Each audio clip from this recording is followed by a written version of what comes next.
अस्सलामुअलैकुम।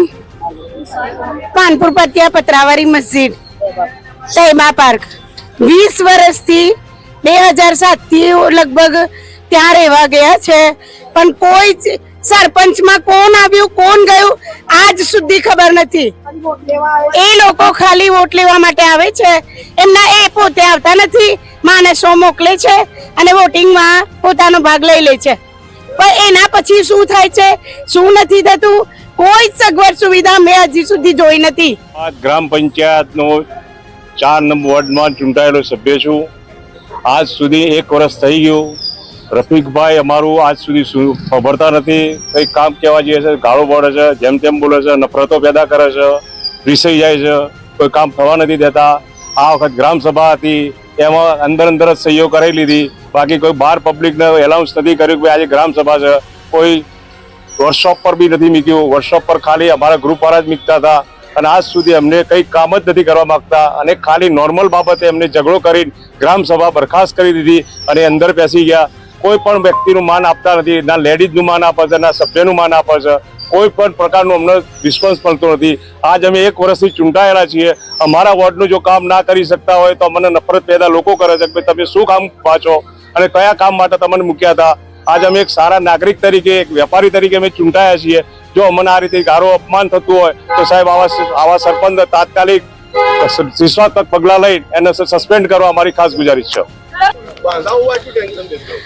मैं 2 महीने से हम हैरान परेशान है गए तलाटी और सरपंच के पास। हम कितनी दफा हमारी समस्या लेके गए, लेकिन उन्होंने हमको धक्के खिलाए और रोज हमारे को बहाने बताते। हम इतने परेशान है, हमारे बच्चे स्कूल नहीं जा सकते, तो अभी हमारा कोई ने सुना नहीं है कि आज तक।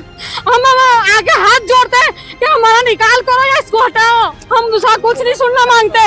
हम हैरान हो गए, हमारे बच्चे स्कूल नहीं जा सकते, पढ़ने नहीं जा सकते, इतना हैरान हो गए। हमारे बच्चे कीचड़ में से जाते हैं लेकिन कोई देखने नहीं आता। हमारा लेडीज पत्थर मारती है कि हमको निकलना नहीं है। इतनी खराब लेडीज आई है, हमारे को 2 महीने से परेशान करा है। हम ये साहेब वो साहेब इतनी जगह घूम के आए, हमारा कोई सुनवाई नहीं करता है। जेंट्स को भी है वो औरत है हमारे ऊपर झूठे केस लगा दिए। हम जाके जामीन भी छुड़वा के लेके आए हमारे आदमी को, लेकिन वो सरपंच साहब और तलाटी साहब एक बार भी देखने नहीं आएंगे।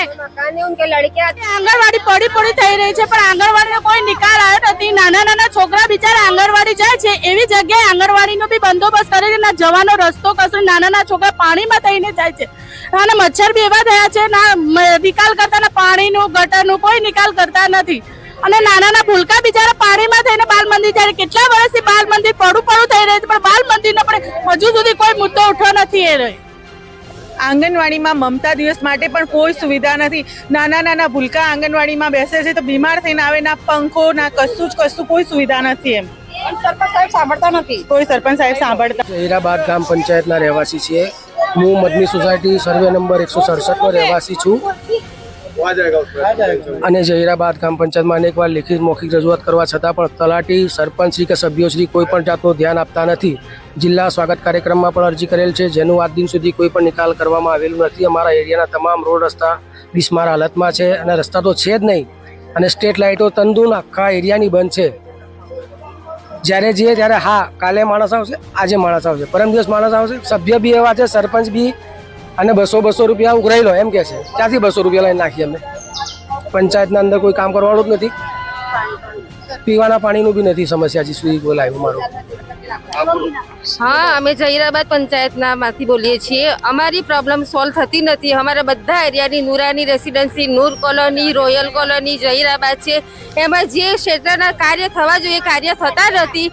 એ સિવાય બીજી બધી વાતોમાં સરપંચશ્રી ધ્યાન રાખે છે, એટલે મહેરબાની કરીને જે કામ કરવાનું છે તે કામ કરો, અમારા એરિયાના બધા પ્રોબ્લેમ સોલ્વ કરો અને અમને સરપંચ બીજા જોઈએ છે, માટે આ સરપંચશ્રીને તમે હટાવવા વિનંતી કરીએ છીએ। અમારી આ પ્રોબ્લેમો છે, જોઈ લો, આટલી પ્રોબ્લેમ સોલ્વ કરશો તો બસ અમારે બીજું કઈ જોઈતું નથી। અમારા ક્ષેત્રોમાં કોઈ કામ થતા નથી, ના ગટર લાઈન છે, ના રોડ છે, ના સ્ટ્રીટ લાઇટ છે, ના કચરા માટે કોઈ સગવડ છે। અમે અમારા મોટા બંગલા હોવા છતાં અમે બેકવર્ડ એરિયામાં રહેતા અને એવો અહેસાસ અમને થાય છે। અમે જહીરાબાદ ગ્રામ પંચાયતમાં ગયા તો અમે બધી લેડીઝો ભેગી થઈને રફીક ડોનને વાત કરવા ગયા।